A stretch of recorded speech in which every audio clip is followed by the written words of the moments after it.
बताएं, मौजूदा सरकार से दिक्कत क्या है? ये सत्ता परिवर्तन यात्रा रैली की जरूरत क्यों है? लोग कहते हैं कि 85% बहुजनों की जनसंख्या है। अगर 85% बहुजनों की जनसंख्या है तो सत्ता से इतना दूर क्यों है? कारण क्या है? बताइए। बहुजन समाज में जब छोटे छोटे इतने सारे संगठन बने हुए हैं, 2-3 पार्टियां हो गई हैं, तो ये बिखराव है, तो फिर एकजुटता कैसे आएगी? पहले आपने आज बहुजन समाज पार्टी में भी कार्यकर्ता के तौर पर हैं, वहाँ पे भी आपने अपनी सेवा दी है। क्या कारण रहा है कि बीएसपी से आपको हटना पड़ा या आपने छोड़ा? कहीं सत्ता का लालच तो नहीं है?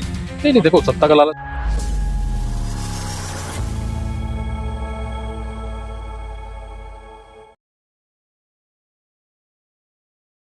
यही उन्होंने मुद्दा है। साथियों, आप देख रहे हैं संविधानियों का यूट्यूब चैनल। मैं इस वक्त हूँ मेरठ में और सत्ता परिवर्तन यात्रा का दूसरा दिन है, जो कि 5 जून है, और आज मेरठ में ये यात्रा शुरुआत होने वाली है। मेरे साथ अनिल सागर जी हैं, जो कि पहले से बसपा में भी रह चुके हैं। अब इन्होंने आज़ाद समाज पार्टी में अपनी सेवा दे रहे हैं। हम इनसे जानकारी करेंगे इस सत्ता परिवर्तन यात्रा को भी लेकर, और कुछ अहम मुद्दों पर भी बात करेंगे।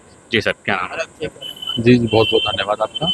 जी, मैं देखिए, बाकी तो कल भी आपने बिजनौर में देखा, बिजनौर में हमने कल रैली कवर आप लोग सभी थे, जितनी बहुजन मीडिया है सभी ने कवर किया, और भाई ने भी बहुत सारी चीज़ें आप लोगों को बताई।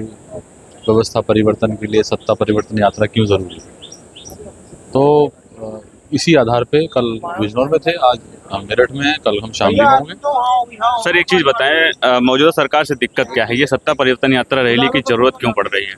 देखिए, मानव कांशीराम साहब कहते थे कि भाई सत्ता परिवर्तन इसलिए ज़रूरी है, जैसे रोटी, एक तरफ अगर रोटी को सेकते हैं तो रोटी जल जाती है, ना तो वो खाने काम आती है, ना किसी को खाने काम आती है। सत्ता परिवर्तन इसलिए ज़रूरी है, व्यवस्था परिवर्तन इसलिए ज़रूरी है क्योंकि जो काम मौजूदा सरकार जो तानाशाही रवैये के साथ, जो जनमानस के साथ, जो मुख्य मुद्दे या जनमानस के मुद्दों के साथ काम होना चाहिए, उस काम को भूल के, खासकर भाजपा की सरकार धार्मिक उन्माद को बढ़ाने का काम, कट्टरपंथी को बढ़ाने का काम, यहाँ धार्मिक गुंडों को बढ़ावा देने का काम के अलावा और कुछ नहीं कर रही है प्रदेश के अंदर। बेवजह मजलूम गरीब किसान मजदूरों के ऊपर क्या कहना चाहते हैं? भारतीय जनता पार्टी गुंडों की पार्टी है? नहीं, मैंने कहा एक धार्मिक पक्ष को लेके गुंडे उनको अंदर एंट्री किए जा रहे हैं, एक धार्मिक गुंडों को बढ़ावा दिया जा रहा है। मैं तो खुल के चैलेंज कर रहा हूँ उनको। आप देख लीजिए कितनी ऐसी घटनाएं हुई हैं जिनमें सरकारों ने सिर्फ उन्हीं का पक्ष किया, बुलडोजर कार्रवाई उन्हीं के ऊपर हुई है। बाकी अगर किसी ने बच्चों को जान से मार दिया, त्रिपाठी या ब्राह्मण ने, उसके ऊपर कोई कार्रवाई नहीं हुई।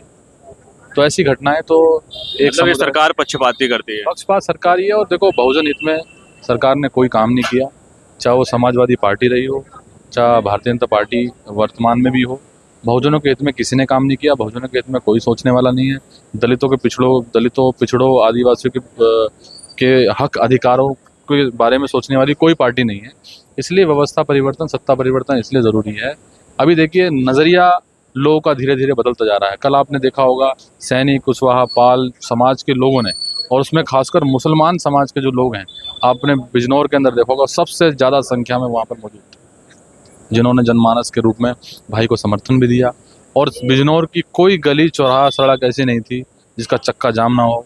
पर आप फिर भी आपने देखा होगा कि शासन प्रशासन के लोगों ने कतई भी ज़रा सी भी मदद नहीं की। प्रशासन के लोगों ने, पुलिस प्रशासन मूक बन के खड़ा रहा। पुलिस प्रशासन के लोगों ने कोई ज़रा सी भी यातायात को रोकने, यातायात को चलाने में कोई मदद नहीं की।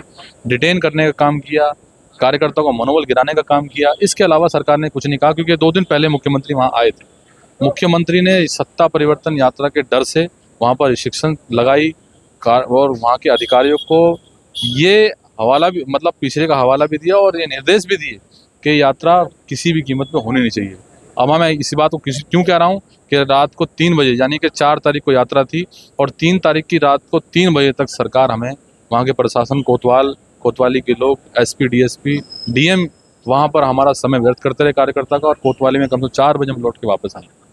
सर, एक चीज़ समझ में नहीं आता है। लोग कहते हैं कि 85% बहुजनों की जनसंख्या है। अगर 85% बहुजनों की जनसंख्या है तो सत्ता से इतना दूर क्यों है? कारण क्या है? वजह क्या है? वजह देखो ये है, बहुजन अभी तक जागा नहीं। बहुजन अपने महापुरुषों को पढ़ता नहीं है, महापुरुषों को उन्होंने पढ़ा नहीं है। अगर वो महापुरुषों को पढ़ेंगे तो सत्ता का सुख क्या होता है, सत्ता के लाभ क्या होते हैं, सत्ता से हमें क्या लाभ है, बहुजनों का क्या लाभ है, जो वंचित समाज है उसको क्या लाभ है, जब तक वो महापुरुषों को नहीं पढ़ेंगे। देखिए, हमारी उत्तर प्रदेश में हमारी बहुजनों की भी सरकार रही, कम समय के लिए सरकार रही है, पर उन्होंने बहुजनों के हित में बहुत बड़े बड़े काम किए हैं।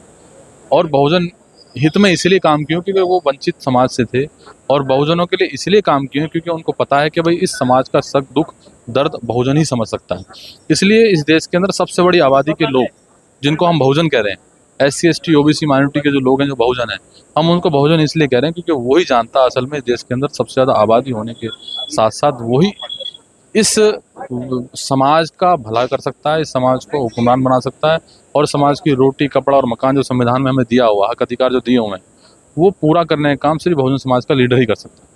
लेकिन एक चीज़ बताइए, बहुजन समाज में जब छोटे छोटे इतने सारे संगठन बने हुए हैं, 2-3 पार्टियां हो गई हैं, तो ये बिखराव है, तो फिर एकजुटता कैसे आएगी सर? देखिए अभी इसमें समय लगेगा बहुत। 5000 साल की गुलामी आप चाहो चुटकी में मिटाना, चुटकी में मिटेगी नहीं। पीढ़ियों को कुर्बान होना पड़ेगा, आने वाली जनरेशन को कुर्बान होना पड़ेगा। आप देखिए बाबा साहब डॉक्टर अम्बेडकर से पहले जितने महापुरुष रहे, उन महापुरुषों ने कुर्बानी दी। शासन सत्ता का लाभ तो किसने नहीं लिया? ज्योतिबा फूले, सतवी साहू जी महाराज, नारायण गुरु, संत रविदास, संत कबीर, ऐसे गुरु नानक जो और भी रहे, उन लोगों ने आने वाली जनरेशन, आने वाली पीढ़ी के लिए, उनके भविष्य के लिए अपने बच्चों को कुर्बानी दी। तो आप सोचेंगे कि 5000 साल की गुलामी को चुटकी में आप दूर कर दें, तो ऐसा पॉसिबल नहीं है। हम जैसे युवा भी हैं, हम भी इस बात को कहते हैं कि हम अपनी पीढ़ी के लिए अपनी जवानी खपाने के लिए तैयार हैं। और आंदोलन गति, ऐसा नहीं कि गति इसकी रुकी है, गति बढ़ रही है आंदोलन की, आंदोलन बढ़ रहा है। संगठन जो छोटे छोटे संगठन की बात कर रहे हैं, वो भी लीडरशिप भाई चंद्रशेखर आज़ाद जी की लीडरशिप को समझ रहा है।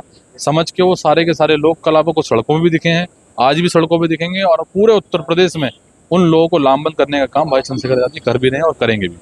एक आखिरी सवाल है सर आपसे। अनिल सागर जी, पहले आपने आज बहुजन समाज पार्टी में भी कार्यकर्ता के तौर पर रहे हैं, वहाँ पे भी आपने अपनी सेवा दी है। क्या कारण रहा है कि BSP से आपको हटना पड़ा या आपने छोड़ा? कहीं सत्ता का लालच तो नहीं है? नहीं, देखो सत्ता का लालच तो उसको होगा ना जो विधायक MP MLA रहा हो। मैं तो MP MLA विधायक रहा ही नहीं, मुझे सत्ता क्या लालच होगा? मैं 2003-04 से कंटिन्यू मैं बूथ का काम वर्कर रहा हूँ बहुजन समाज पार्टी का। मुझे बहुजन समाज पार्टी के नेता ने कहीं भी लगाया, मैंने काम किया। बार बार मुझे पार्टी से निकाला गया, निष्कासित किया गया, मेरे को मुझे कोई रीज़न नहीं बताया गया। अब बहुत लंबा समय हो चुका था, मेरे को कम से कम 2020 में मुझे निकाला गया था। 2020 के बाद मुझे 2024-25 में बहुत लंबा टाइम हो चुका था। तो भाई चंद्रशेखर आज़ाद जी ने खुद संपर्क किया, मुझे बुलाया, निमंत्रण दिया कि भाई आप पहले ही बहुजन आंदोलन में काम कर रहे थे और ये भी प्लेटफॉर्म बहुजन आंदोलन का है, तो आप आइए, आपका स्वागत है, आप काम कीजिए। तो मैं भी ये बहुजन आंदोलन के लिए काम कर रहा हूँ, मैं कोई MP MLA बनने के लिए काम नहीं कर रहा। तो सत्ता का लालच, सत्ता का सुख तो वही भोगना चाहता है जो MP MLA की दौड़ में हो, बनने की दौड़ में हो। मैं बहुजन आंदोलन में अपने आप को कुर्बान करने के लिए आया हूँ। भाई चंद्रशेखर आज़ाद की जो मूवमेंट है, उनका जो सड़क से लेकर संसद तक का जो संघर्ष है, उसमें अपने आप को कुर्बान करने के लिए। चलिए, ये हमारे साथ अनिल सागर जी हमारे